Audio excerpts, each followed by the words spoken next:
ഇന്നത്തെ episode super എപ്പിസോഡായിരുന്നു, ഒരു രക്ഷയില്ലായിരുന്നു. ഇന്നത്തെ എപ്പിസോഡ് ലാലേട്ടൻ തൂക്കിയെന്ന് വേണമെങ്കിൽ പറയാം. ലാലേട്ടൻ്റെ ഇന്നത്തെ പെർഫോമൻസ് ഒരു രക്ഷയില്ലായിരുന്നു. എനിക്ക് തോന്നുന്നു പ്രേക്ഷകരെ ഒരു കാര്യം എടുത്തു പറയേണ്ട ഒരു കാര്യം എന്ന് വെച്ച് കഴിഞ്ഞാൽ പ്രേക്ഷകരുടെ അഭിപ്രായവും അതുപോലെ നമ്മളെപ്പോലത്തെ ഉള്ള ആൾക്കാരെ വീഡിയോ കണ്ടിട്ടാണെന്ന് തോന്നുന്നു ബിഗ് ബോസും ലാലേട്ടനും കൂടെ ഒരു അടിപൊളി ഒരു സംഭവം പറയുന്നുണ്ട്. വേറൊന്നുമല്ല, അനുമോക്ക് ഒരു സ്പെഷ്യൽ താങ്ക്സ് കൊടുക്കുന്നുണ്ട്. അർഹതപ്പെട്ടൊരു കാര്യം തന്നെയാണ് കേട്ടോ. കാരണം ഞാൻ തന്നെ എൻ്റെ ഒന്ന് രണ്ട് വീഡിയോയിൽ ഞാൻ പറഞ്ഞിട്ടുണ്ടായിരുന്നു. അതുപോലെ എല്ലാ ആൾക്കാരും പറഞ്ഞിട്ടുള്ള ഒരുമാതിരിപ്പെട്ട ആൾക്കാരെല്ലാം പറഞ്ഞിട്ടുള്ള കാര്യമാണ്.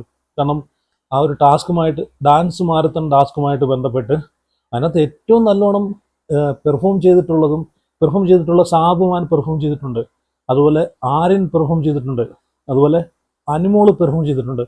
പക്ഷേ അവിടെ അനുമോള് പെർഫോമും ചെയ്തിട്ടുണ്ട്. അതിൻ്റെ അവിടെ എല്ലാവരെയും മേക്കപ്പ് ചെയ്യാനായിക്കോട്ടെ, അല്ലെങ്കിൽ അതിന് ഓടി നടന്ന് കാര്യങ്ങൾ ചെയ്യാനായിക്കോട്ടെ, അപ്പം അങ്ങനെ കുറച്ച് കാര്യങ്ങൾ അനുമോള് ചെയ്തിട്ടുണ്ട് അവിടെ. അപ്പോൾ കുറച്ചുകൂടെ ഹാർഡ് വർക്ക് ചെയ്തതും അതുപോലെ കുറച്ചുകൂടെ എക്സ്ട്രാ അവിടെ കുറേ കാര്യങ്ങൾ ചെയ്തിട്ടുള്ളതും അനുമോളാണ്. അപ്പം എന്തുകൊണ്ടും അനുമോക്കാണ് കൂടുതൽ കോയിൻ കിട്ടാൻ യോഗ്യതയെന്ന് ഞാൻ പറഞ്ഞിട്ടുണ്ടായിരുന്നു. പക്ഷെ അവരെന്താ ഗ്രൂപ്പിസം കാണിച്ച് ആരും കൊടുത്തില്ല. പക്ഷെ ആര്യനും നല്ല പെർഫോമൻസിന്റെ വയസ്സിൽ നോക്കുവാണെങ്കിൽ ആര്യനും നല്ലോണം പെർഫോം ചെയ്തിട്ടുണ്ട്. മായാമോഹിനി എന്നുള്ളൊരു ഒരു ക്യാരക്ടർ കിട്ടിയ റോള് പുള്ളിക്കാരൻ നല്ലോണം ചെയ്തിട്ടുണ്ട്. പക്ഷേ ഒന്നുകൂടെ കുറച്ചുകൂടെ കൂടുതൽ നോക്കുവാണെങ്കിൽ ഒരു തട്ട് മുമ്പേ അനുവിൻ്റെ തന്നെയാണ് നിൽക്കുന്നത്. കാരണം പുള്ളിക്കാരി പെർഫോമൻസും ചെയ്തു, അതുമാത്രമല്ല എല്ലാവരെയും ഒരുക്കാനെ കൊണ്ടും അങ്ങോട്ടും ഇങ്ങോട്ടും ഓടി നടക്കുകയെല്ലാം ചെയ്തിട്ടുണ്ടായിരുന്നു. ഈ ആര്യനെ തന്നെ അനുമോളാണ് ഒരുക്കിയത്. പക്ഷെ ഇതൊന്നും അവരെ ഗ്രൂപ്പിസം കാണിച്ച് കിടക്കുന്ന ആൾക്കാരൊന്നും കണ്ടിട്ടില്ല.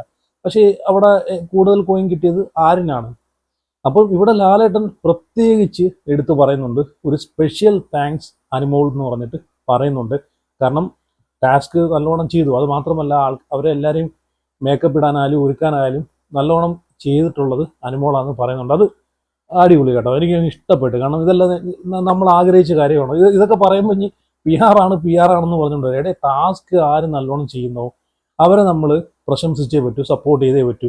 അപ്പം ഇവിടെ ലാലേട്ടൻ പിന്നെ സാബുമാനെ പറ്റിയിട്ടും പറയുന്നുണ്ട്, അതുപോലെ ആര്യനെ പറ്റിയിട്ടും പറയുന്നുണ്ട്. അവരും നല്ലോണം ചെയ്തിട്ടുള്ള ആൾക്കാരാണ്. പക്ഷേ കുറച്ചുകൂടെ കൂടുതൽ ഒരു ക്രെഡിറ്റ് കിട്ടേണ്ടത് അനുവരായിരുന്നു. പക്ഷേ അവർ വീട്ടുകാർ കോയിൻ കൊടുത്തിട്ടില്ല. ഗ്രൂപ്പീസ് എന്ന് പറഞ്ഞാൽ പക്ക ഗ്രൂപ്പീസാണ് അന്ന് അവിടെ കാണിച്ചിട്ടുള്ളത്. നെവിൻ്റെ അപ്പോൾ അനുമോളത്ത് ചോദിക്കുന്നുണ്ട്. അപ്പോൾ അനുമോള് നെവിൻ്റെ കാര്യവും പറയുന്നുണ്ട്. കാരണം നെവിനാണ് അവിടെ കോയിൻ കൊടുക്കാതെ. നെവിൻ സത്യം പറഞ്ഞാൽ ഇങ്ങനെയുള്ള കാര്യങ്ങൾക്കൊക്കെ ഒരു പേഴ്സണൽ ഗ്രഡ്ജ് വെച്ചിട്ട് കളിക്കുന്നത് അതൊട്ടും ശരിയല്ല. നെവിൻ അവിടെ അനുവിന് കോയിൻ കൊടുക്കാത്ത കാര്യം എന്താണെന്ന് വെച്ച് കഴിഞ്ഞാൽ നെവിനെ നോമിനേറ്റ് ചെയ്തു, അതാണ് സംഭവം. ഇപ്പം ഈ ആഴ്ച തന്നെ അനീഷ് നോമിനേറ്റ് ചെയ്തെന്ന് പറഞ്ഞാൽ അനീഷിൻ്റെ അടുത്ത് ദേഷ്യം കൊണ്ട് കിടക്കുവാണ് നെവിൻ. അത് ഒട്ടും ശരിയല്ല. കാരണം ടാസ്ക് വരുമ്പോഴത്തേക്ക് അത് നല്ലതുപോലെ ടാസ്ക് കളിക്കുന്ന ആൾക്കാർക്ക് അതിൻ്റെ അംഗീകാരം കൊടുക്കാൻ ശ്രമിക്കുക, അതാണ് വേണ്ടുന്നത്. ഇപ്പം ഇവിടെ തന്നെ ഇപ്പം നമ്മളിപ്പം ഒരു സിനിമ റിലീസായി തിയേറ്ററിൽ വന്ന് അത് ഹിറ്റായി കഴിയുമ്പോഴത്തേക്കും നമ്മളൊക്കെ അവിടെ അതിൻ്റെ ക്രെഡിറ്റ് കൊടുക്കുന്നതും അല്ലെങ്കിൽ അതിനെ പ്രശംസിക്കുന്നതും അതിനകത്ത് അഭിനയിച്ച ആൾക്കാർക്കാണ്, ആണോ അല്ലയോ? അതിനകത്ത് അഭിനയിച്ചിട്ടുള്ള ആക്ട്രസിന് അല്ലെങ്കിൽ ആക്ടറിനായിരിക്കും നമ്മൾ ഒരു ക്രെഡിറ്റ് കൊടുക്കുന്നതും അംഗീകാരം കൊടുക്കുന്നതും പൊക്കി പിടിച്ചുകൊണ്ട് നടക്കുന്നതും അല്ലേ? അവരങ്ങോട്ട് പോകുമ്പോൾ അവരെ പിറകെ ക്യാമറയും കൊണ്ട് കുറേ ആൾക്കാർ നടക്കുന്നുണ്ട്. പക്ഷേ അതിൻ്റെ പിറവിൽ പ്രവർത്തിച്ചിട്ടുള്ള കുറേ ആൾക്കാരുണ്ട്, ഒരുപാട് ആൾക്കാർ, മേക്കപ്പ് ആർട്ടിസ്റ്റുകൾ, അതുപോലെ ഡയറക്ടർമാർ, സംവിധായകർ എന്ന് വേണ്ട ആ ഒരു സിനിമയ്ക്ക് വേണ്ടിയിട്ട് പിന്നണിയിൽ പ്രവർത്തിച്ചേക്കുന്ന ഒരു ക്ലീനിങ് സ്റ്റാഫിന് വരെ ഇമ്പോർട്ടൻ്റ് ഉണ്ട്. പക്ഷേ ഇതൊന്നും സിനിമ വെളിയിലോട്ട് വരുമ്പോൾ ഒരു മനുഷ്യനും അറിയുന്നുമില്ല, ശ്രദ്ധിക്കുന്നുമില്ല, പറയുന്നുമില്ല അല്ലേ? അതിനകത്ത് അഭിനയിച്ച ആൾക്കാർക്ക് മാത്രമാണ് ആ ഒരു ക്രെഡിറ്റ് കൊടുക്കുന്നത്. അതാണ് ഇവിടെ സംഭവിച്ചിട്ടുള്ളത്. കാരണം അനുമോൾ ഓടി നടന്ന് എല്ലാവരെയും മേക്കപ്പ് ചെയ്യാനും എടുക്കാനും എല്ലാം അത് ലൈവ് കണ്ടിട്ടുള്ള ആൾക്കാർക്ക് അറിയാം. എപ്പിസോഡിനകത്ത് കുറച്ചാണ് കാണിക്കുന്നതല്ല, എപ്പിസോഡിനകത്ത് കട്ട് ചെയ്താണ് കാണിക്കുന്നത്. പക്ഷേ എപ്പിസോഡ് കാണുന്നവർക്ക് അറിയത്തില്ല. പക്ഷെ ലൈവ് കാണുന്നവർക്ക് നല്ലതുപോലെ അത് അറിയാൻ പറ്റും. പുള്ളിക്കാരൻ നല്ലതുപോലെ ഹാർഡ് വർക്ക് ചെയ്തിട്ടുണ്ട്. എല്ലാവരെയും ഒരുക്കാനായാലും എടുക്കാനായാലും നല്ലതുപോലെ ചെയ്തിട്ടുണ്ട്. അതുപോലെ ടാസ്കും കിട്ടിയ ക്യാരക്ടറും നല്ലതുപോലെ ഭംഗിയോടെ ചെയ്തിട്ടുണ്ട്. അപ്പം ആരിനേക്കാളും കുറച്ചുകൂടെ കോയിൻ കൂടുതൽ കിട്ടാൻ യോഗ്യത അനുമോൾ തന്നെയാണ്. അത് ഞാനും പറഞ്ഞിട്ടുണ്ട്. കാരണം ഇതൊക്കെ പറയുമ്പോഴത്തേക്ക് നല്ലപോലെ അവിടെ ടാസ്ക് ചെയ്യുന്നതും പെർഫോം ചെയ്യുന്ന ആൾക്കാരെ പറ്റിയിട്ട് അത് സപ്പോർട്ട് ചെയ്ത് നമ്മൾ അതിനെ പറ്റിയിട്ട് പറയുമ്പോഴത്തേക്ക് അത് ഉടനെ കുറേ ആൾക്കാർ പി ആർ സ്പോട്ടഡ് അല്ലെങ്കിൽ പി ആർ വന്നല്ലോ, മറ്റേത് വന്നല്ലോ, മറിച്ച് വന്നല്ലോ എന്ന് പറഞ്ഞിട്ട് കുറേ ആൾക്കാർ എടുത്തോണ്ട് വരും. ഞാൻ പറഞ്ഞല്ലോ, ഞാൻ അവിടെ ഗെയിം കളിക്കുന്ന ആരാണ് അല്ലെങ്കിൽ നല്ല രീതിയിൽ പെർഫോം ചെയ്യുന്ന ആരാണ്, അതിൻ്റെ അടിസ്ഥാനത്തിലാണ് ഞാൻ സംസാരിക്കുന്നത്. ഇവിടെ ആ ഒരു ടാസ്കിൽ നല്ലതുപോലെ കളിച്ചിട്ടുള്ളത് അനു ആയതുകൊണ്ട് മാത്രമാണ് ഞാൻ നല്ല രീതിയിൽ പുള്ളിക്കാരിയെ സപ്പോർട്ട് ചെയ്തിട്ട് ഞാൻ സംസാരിച്ചത്. പുള്ളിക്കാരി മാത്രമല്ല, ആര്യനെയും സപ്പോർട്ട് ചെയ്ത് സംസാരിച്ചു, അതുപോലെ സാബുമാനെ സപ്പോർട്ട് ചെയ്തു. ഇവർ 3 പേരുമാണ് നല്ല രീതിയിൽ കളിച്ചിട്ടുള്ളത്. പിന്നെ ലക്ഷ്മിയും കിട്ടിയ റോള് കുറച്ചൊക്കെ ചെയ്തിട്ടുണ്ട്, ഓക്കെ ആക്കി ചെയ്തിട്ടുണ്ട്. അപ്പോൾ ഇവിടെ ലക്ഷ്മിയെയും ലാലേട്ടൻ പ്രശംസിക്കുന്നുണ്ട്, അതുപോലെ സാബുമാനെ പ്രശംസിക്കുന്നുണ്ട്, ആര്യനെയും പ്രശംസിക്കുന്നുണ്ട്. അനുമോക്ക് എക്സ്ട്രാ ഒരു സ്പെഷ്യൽ താങ്ക്സ് തന്നെ കൊടുക്കുന്നുണ്ട് കേട്ടോ. അത് പുള്ളിക്കാരിക്ക് ആ വീട്ടിലുള്ളവർ കൊടുത്തില്ലെങ്കിലും ജനങ്ങൾ കൊടുത്തിട്ടുണ്ട്. അവിടാണ് നമ്മൾ ശ്രദ്ധിക്കേണ്ടത്. പിന്നെ ഷാനവാസിൻ്റെ അടുത്ത് ചോദിക്കുന്നുണ്ട്, ഷാനവാസിന് കിട്ടിയ ക്യാരക്ടർ എന്താണ്, ഷാനവാസ് ചെയ്ത ക്യാരക്ടർ എന്താണ്. ഷാനവാസ് 2 ക്യാരക്ടറും കൂടെ സ്വിച്ച് ചെയ്ത് കഴിഞ്ഞു. കിട്ടിയ ക്യാരക്ടർ നരനിലെ വേലായുധൻ എന്നൊരു ക്യാരക്ടറാണ്, പക്ഷെ പുള്ളിക്കാരൻ വേറെ ഏതൊക്കെയോ ക്യാരക്ടറിലൊക്കെ കയറിപ്പോയി. എനിക്കത് ലാലേട്ടൻ്റെ പല ക്യാരക്ടറും പുള്ളി ചെയ്തായിരുന്നു.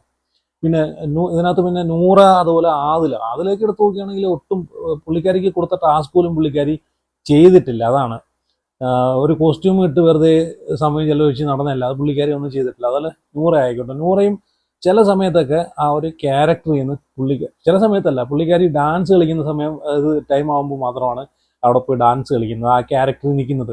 അല്ലാതെ അത് കഴിയുമ്പോഴത്തേക്കാണ് ഈ ഒരു ടാസ്ക് എന്ന് വെച്ച് കഴിഞ്ഞാൽ ഫുള്ള് ആ ഒരു ക്യാരക്ടറിൽ നിൽക്കുക എന്നതാണ്.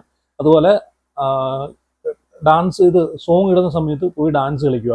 അത് വെച്ച് നോക്കുവാണെങ്കിൽ ആര്യൻ, അതുപോലെ അനു, പിന്നെ സാബുമാൻ, ഇവരൊക്കെ പക്കയായിട്ട് ആ ക്യാരക്ടറിനകത്ത് ആ ഒരു ടാസ്ക് തീരുന്നത് വരെ നിന്നിട്ടുള്ള ആൾക്കാരാണ്.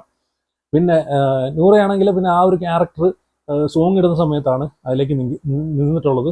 പിന്നെ അത് കഴിയുമ്പോഴത്തേക്ക് ക്യാരക്ടറൊക്കെ വിട്ട് അവിടെ എവിടെയും പോയിരുന്ന് സംസാരിക്കുന്നതാണ് നമ്മൾ കാണുന്നത്. അതുപോലെ നെവിനൊക്കെ ആണെങ്കിൽ ഒട്ടും പെർഫോം ചെയ്തിട്ടില്ല. എന്നിട്ട് നെവിനൊക്കെ കോയും കൊടുത്തു, ഞാൻ അതിൽ ആലോചിക്കുന്നത്. അതുപോലെ പിന്നെ ബിന്നിയും ക്യാരക്ടറിനകത്ത് നിന്നിട്ടില്ല. അപ്പം ഇത്രയും ആൾക്കാർ, അപ്പം ഇവർ നല്ലതുപോലെ ചെയ്ത ആൾക്കാരെ, ടാസ്ക് ചെയ്ത നല്ലപോലെ പെർഫോം ചെയ്തിട്ടുള്ള ആൾക്കാർക്ക് ഇവർക്ക് കോയിൻ കൊടുത്താൽ എന്താ? ഇവർ മോശമായിട്ട് ചെയ്തിട്ടുള്ള ആൾക്കാർ നല്ലതായിട്ട് ചെയ്തിട്ടുള്ള ആൾക്കാർക്ക് കോയിൻ കൊടുക്കുന്നതിൽ എന്താണ് കുഴപ്പം? അപ്പോൾ ഇവർ അവിടെ ഒരു ഗ്രൂപ്പിസം ക്രിയേറ്റ് ചെയ്ത് ഗ്രൂപ്പിസത്തിൻ്റെ പേരിൽ ഇന്ന ആൾക്ക് കോയിൻ കൊടുത്തു കഴിഞ്ഞാൽ അയാൾക്ക് ചിലപ്പോൾ സൂപ്പർ പവർ കിട്ടാലോ, എന്തെങ്കിലും സൂപ്പർ പവർ കിട്ടിയാലോ, ചിലപ്പോൾ അടുത്ത നോമിനേഷനിൽ രക്ഷപ്പെട്ടു പോയാലോ എന്നൊക്കെ ഒരു ധാരണയിലാണ് ഇവിടെ കളിച്ചത്. പക്ഷെ എന്തായാലും എനിക്ക് ഇഷ്ടപ്പെട്ട് ലാലേട്ടൻ എന്തായാലും, കാരണം ലാലേട്ടൻ്റെ എപ്പിസോഡിൽ തന്നെ അനുവിന് ആ ഒരു സ്പെഷ്യൽ താങ്ക്സ് കൊടുത്തത്, കാരണം അത് നന്നായി കേട്ടോ. അപ്പോൾ അത് പറഞ്ഞപ്പോഴത്തേക്ക് മറ്റുള്ളവരൊക്കെ ഫേസ് ഒന്ന് കാണുമായിരുന്നു, ചമ്മി നാറിയിരിക്കുന്ന ഒരു ഫേസാണ് കണ്ടത്. അപ്പോൾ എന്തായാലും ഇതിനെ പറ്റിയിട്ട് നിങ്ങളുടെ അഭിപ്രായങ്ങളെ ഉറപ്പായിട്ട് കമൻറ്റ് ചെയ്യുക. അപ്പോൾ ചെയ്യും.